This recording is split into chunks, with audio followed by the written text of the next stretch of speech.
Bonjour, bienvenue dans XP numéro 3, l'émission qui parle de RPG. Et ça, je sais que ça vous parle. Je me présente. Non, je me présente pas, ça vous en avez rien à foutre. Tout de suite, on va passer aux news. Salut tout le monde. Je suis un peu en retard, les grèves, tout ça. Bienvenue dans XP numéro 3, l'émission qui parle aux rôlistes. Aujourd'hui, au sommaire... Non, maintenant tu vas aller voir le mec là-bas qui joue à Suikoden 4. Qui joue à Suikoden 4, le 4. Le 4. Tu lâches ta manette, toi, ok? T'arrêtes maintenant. Tu fais un reset. Maintenant, on va passer aux news.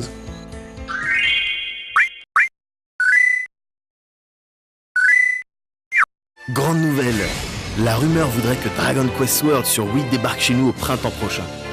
L'occasion pour des millions de releases de... désolé, je peux pas. La vraie bonne nouvelle, c'est plutôt l'arrivée de Disgaea Afternoon of Darkness sur PSP chez nous. Ce remake de Hour of Darkness sorti sur PS2 en 2004 propose entre autres un mode multijoueur dans lequel vous pouvez confronter vos équipes ou même échanger des items. Vous retrouverez également de nouveaux personnages comme Adele et Rosaline de Disgaea 2, mais aussi un nouveau mode dans lequel le protagoniste principal n'est autre qu'Etna. Bref, une vraie bonne occasion pour les jeunes n'ayant pas connu le premier épisode, et pour les autres, de se faire plaisir.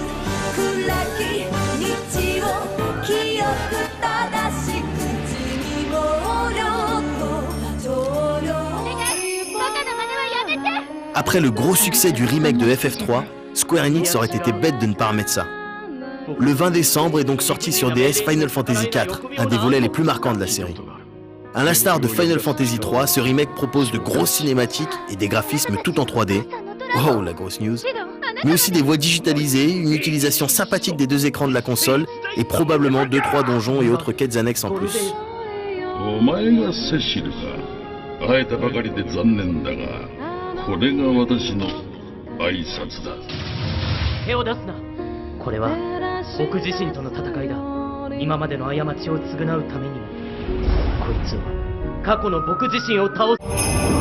On reste dans le remake, mais sur PSP cette fois-ci.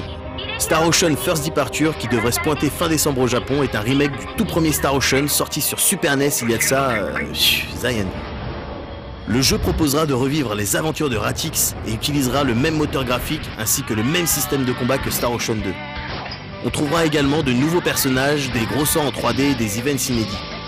Une petite douceur en attendant le portage du deuxième volet sur PSP, mais aussi et surtout Star Ocean 4, prévu pour... je sais pas.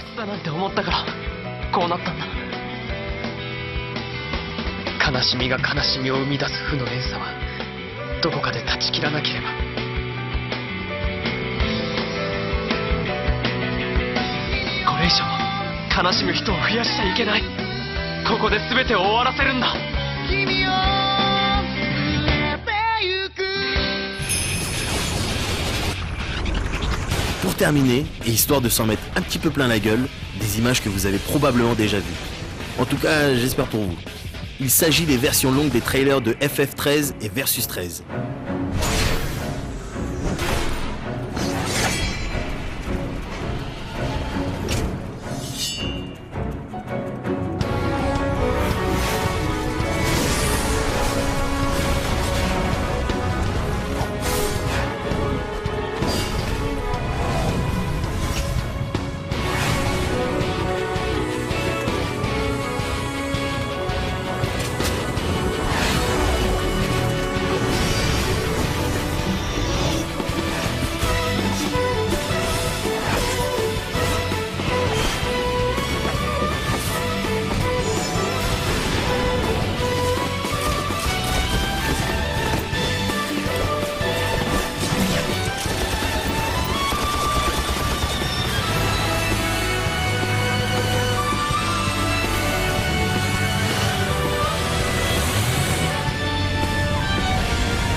Même si ces vidéos de moyenne qualité ne nous en apprennent pas beaucoup sur le game system, on peut d'ores et déjà dire, sans être trop déconnant, que ces titres bénéficieront de cinématiques qui défoncent.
Waouh! On en est déjà à la 3e émission. Ou on en est que à la 3e. Enfin bon, moi j'aime bien ce chiffre 3. Je sais pas, il a quelque chose de particulier, quoi. Là, c'est la 3e émission. On a un 3e jeune qui a rejoint le Role-Playing Gang. T'as quoi encore? T'as la Trinité divine, tu sais, tout ça, tous les trucs comme ça. Le chiffre 3, t'as les plans à 3, c'est ça. Sympa, ça. Et puis t'as aussi et surtout la Triforce. Attends, Zelda, tout ça. D'ailleurs, c'est marrant. Ça me rappelle Halloween dernier. Avec Célami Oblivion, on avait décidé d'aller faire du porte-à-porte pour avoir des bonbons. Pour le coup, on s'était déguisé en personnage de Zelda. Vous savez, Ganondorf, Link et Zelda, là. Bon, ça faisait pas peur, hein, et puis c'était super cheap. Mais on rigolait bien.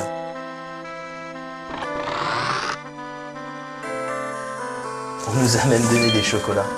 Enfin, pas assez l'ami.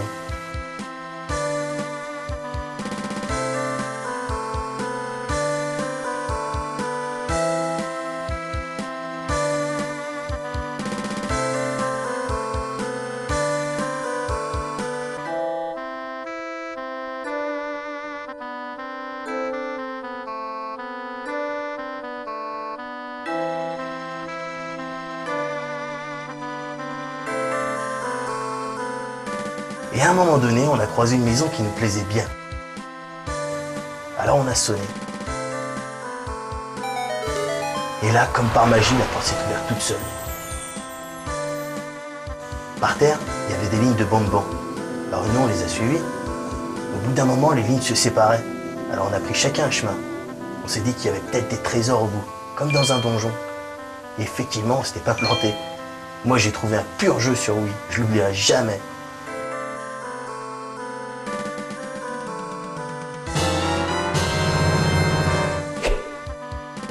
C'est l'ami, lui, il a trouvé un item super important dans un coffre. Il était trop content.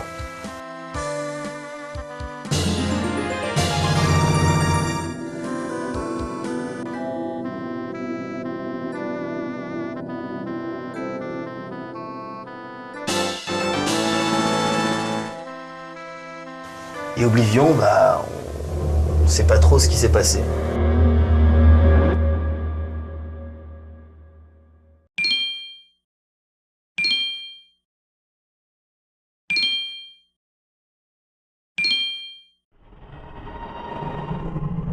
Il est revenu quelques semaines plus tard, pas sain, mais sauf quand même.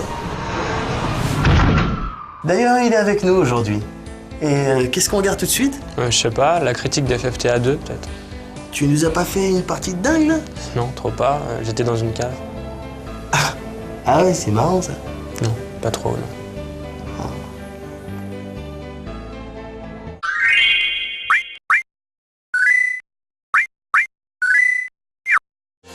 Lorsqu'on chuchote à l'oreille du jeune rôliste les initiales FFT, on assiste parfois à des réactions étranges. Les pupilles se dilatent, les muqueuses s'humidifient et les tétons commencent à pointer. Chez certains sujets, en zoomant sur un coin de la bouche, on pourra même constater un filet de bave naissant. Lors de la sortie du premier FFTA sur GBA, même si le jeu était de très bonne facture, je dois avouer que j'étais un peu déçu. Mais c'est pas grave, avec ce FFTA 2, je retrouverai probablement Mute, Ritz, Montblanc et tous mes potes de clan. Ah bah non, merde. Qui ne donnerait pas un œil, un rein ou un membre de sa famille pour pouvoir squatter ne serait-ce que quelques heures sur Ivalice? Lusso, un jeune enfant obligé de ranger la bibliothèque de son école, tombe sur un livre des plus étranges. Quelques secondes après l'ouverture de ce dernier, le jeune écolier se voit transporté dans un monde dont il ignorait jusqu'alors l'existence.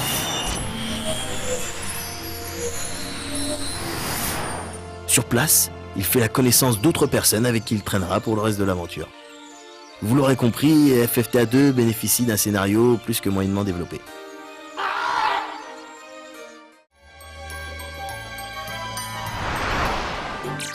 Le principe de FFTA 2 est relativement simple et accrocheur. Le jeu est uniquement constitué de petites missions. Vous vous déplacez donc de secteur en secteur à la recherche de points d'intérêt. Les missions s'obtiennent dans les bars des différentes villes, moyennant quelques guilds, et sont classées par difficulté.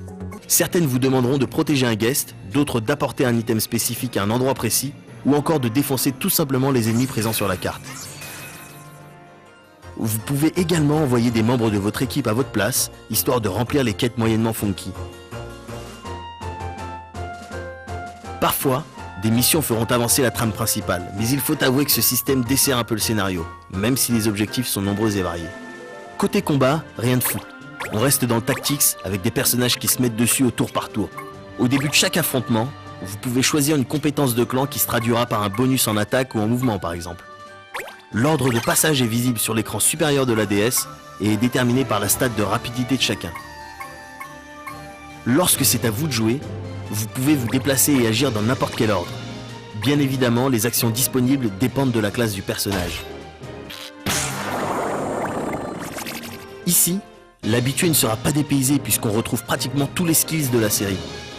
Par rapport au volet sorti sur GBA, le système de juges et de règles a également été conservé, même s'il a subi quelques changements. Au début de chaque combat, le juge énoncera la règle à ne pas transgresser. On se verra par exemple interdire l'utilisation de sorts à base de feu ou encore l'utilisation de commandes comme attaque ou item. En revanche, certaines règles sont totalement absurdes, comme l'interdiction de porter des coups critiques. Sérieux quoi. Si on pouvait gérer les coups critiques, ça serait juste super nice. Si la règle est violée, pas de carton jaune ni rouge, vous n'irez même pas en tôle. A la place, le bonus de clan vous sera retiré et la récompense de fin de combat, un item rare, vous passera tout simplement sous le nez. Et ici, les items rares ont une importance non négligeable. Outre la possibilité d'acheter et de vendre, les différents magasins du jeu vous proposent de confectionner vous-même vos items.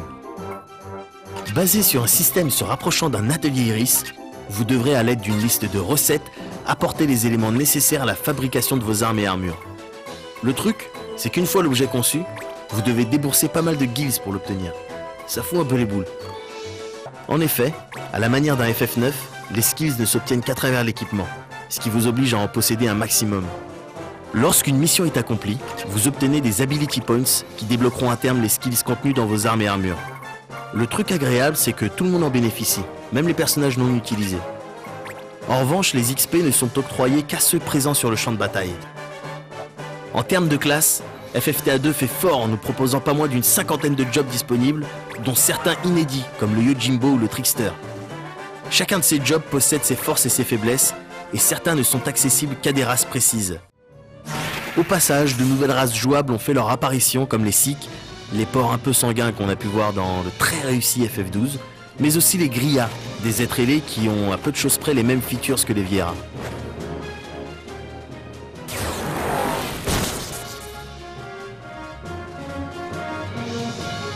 Le dernier aspect un peu frais de FFTA 2, c'est ce système d'enchères. À certaines périodes de l'année, des enchères sont tenues afin de déterminer qui est le boss de quel secteur. Le tout se déroule à travers un mini-jeu assez amusant et vous permet surtout d'obtenir des items sympathiques et de nouvelles recrues dans les régions que vous possédez.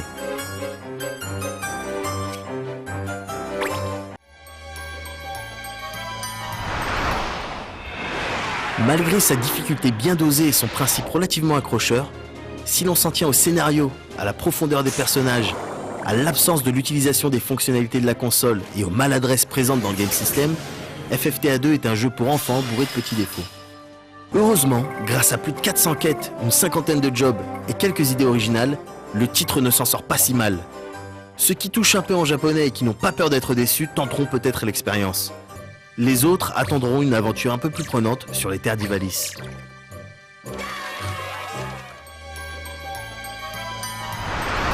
On vous en avait parlé dans la dernière émission, et là, on vous sort la critique. Mass Effect, c'est tout de suite.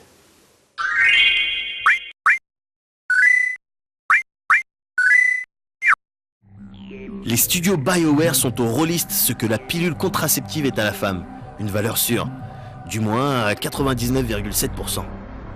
Si la comparaison peut sembler un peu tordue, le fait est que la grande majorité des titres développés par ce studio a su mettre tout le monde d'accord. On citera rapidement les Baldur's Gate, KOTOR et autres Neverwinter. On pourrait alors se contenter de vous dire que Mass Effect est également une tuerie et qu'il faut se le procurer dans les délais les plus brefs, si ce n'est déjà fait. Mais là, on a un peu de temps, alors on développe.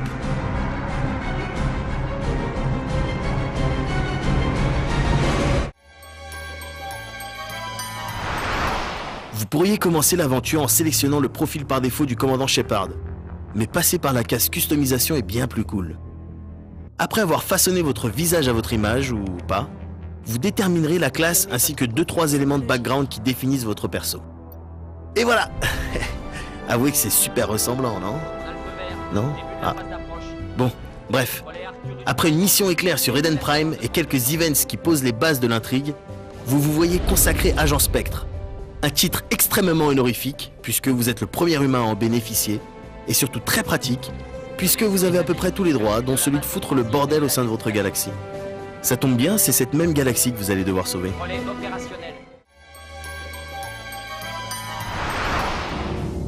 À bord du Normandie, un vaisseau furtif dernière génération, vous parcourez la galaxie à la recherche d'aventures. Les voyages se font à travers une carte représentant la Voie lactée et s'effectuent en mode hyperespace grâce aux nombreux relais cosmodésiques éparpillés un peu partout. La Voie lactée est composée de différents secteurs regroupant plusieurs systèmes. Lorsque vous êtes amené à atterrir sur une planète, la phase d'exploration peut commencer. Le premier contact avec le sol se fera à l'intérieur du Mako, un véhicule ultra maniable, idéal pour les environnements moyennement accueillants. En plus d'un armement lourd, le Mako dispose de petits réacteurs lui permettant de mieux évoluer dans les zones escarpées. Même si la grande majorité des planètes visitées n'est constituée que de roches, les différentes atmosphères suffisent à vous mettre dans l'ambiance. Wow, nice. Bien heureusement, Mass Effect n'est pas un jeu d'exploration, sinon on se ferait bien chier. Et lorsque ça chauffe, vous et vos coéquipiers devraient en venir aux mains.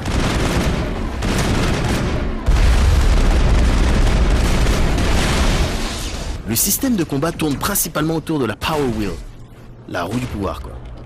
Cette dernière vous permet à vous et à vos camarades de changer de type d'arme en plein combat, mais aussi et surtout d'utiliser les différentes aptitudes de chacun. Parmi ces compétences, on trouve entre autres les pouvoirs biotiques, qui lorsqu'utilisés par un adepte expérimenté peuvent repousser violemment un ennemi, ou même le faire léviter afin que les autres puissent le remplir comme il se doit. Vous pouvez également, grâce à la croix directionnelle, donner des ordres de base à vos camarades, comme se mettre à couvert ou attaquer une cible précise, mais il faut avouer que ce système ne fonctionne pas toujours correctement. Pour sauver la galaxie, vous aurez besoin d'un équipement de killer, et dans Mass Effect, la gestion de vos armes est relativement complète. Il existe en effet tout un tas de petites modifications qui vous permettent de tuner vos flingues et vos armures. Ces modifications iront de la grenade à explosifs brisants aux munitions enrichies en plutonium. Tous ces petits plus ne sont pas là pour faire beau, et les changements effectués sur vos armes et vos armures se ressentent clairement en situation de combat. RPG oblige, vos personnages possèdent un niveau qui augmente au fur et à mesure des affrontements. Lors du bon vieux level up des familles, vous êtes amené à distribuer un certain nombre de points dans les différentes compétences que l'on vous propose.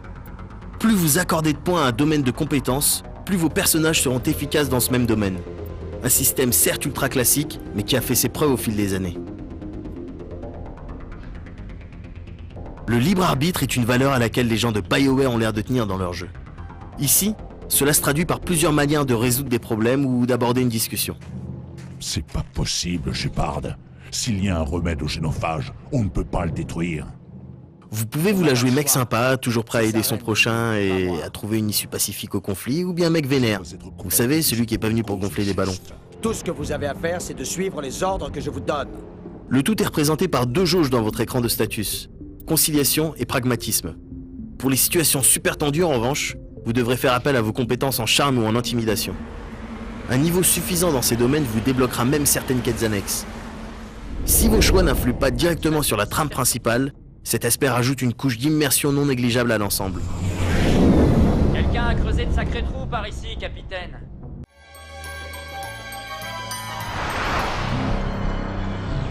Malgré une IA vraiment faible des ennemis, quelques maladresses dans le système de combat et une durée de vie un peu légère, Mass Effect n'a pas vraiment de défaut. Le titre est visuellement époustouflant, le background est tout simplement monstrueux, le doublage en français est à l'opposé de ce qu'on a pu faire sur Blue Dragon, et les dialogues sont très nombreux, tous parlés et appuyés par une synchro labiale plus que correcte. Pour une fois, l'intérêt de se lancer dans un New Game Plus est vraiment présent, ne serait-ce que pour voir les autres fins ou jouer une autre classe. Bref, les superlatifs manquent, mais l'idée principale est là. Si vous avez une 360 et que vous aimez l'espace, le RPG, l'amour, la vie, les fleurs, le barbecue entre amis, la levrette, peu importe en fait, procurez-vous Mass Effect. Vite. Non, pas à Noël ou demain. Là, maintenant, là. Mass Effect. Vite. Tout de suite. Allez. Ça s'arrête là. Après ça, plus rien. Plus le moindre signal. And now, let's sortir of the mouse. Mais dis-moi, t'es allé au English Institute of Washington? Non, en revanche, j'ai ma English prostitute of Bangkok. Hi, mister. You know, me love you long time. So good, so big. You're so good, you're so big. $15, please. $15. Non, tu vas là-bas. Give, Non, va là-bas. give me my money. I want my money. S'il te plaît, va là-bas. I want my money. Retourne là-bas. Fuck you, fuck you, fuck you. Toi aussi, va là-bas.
Yeah, c'était uber nice.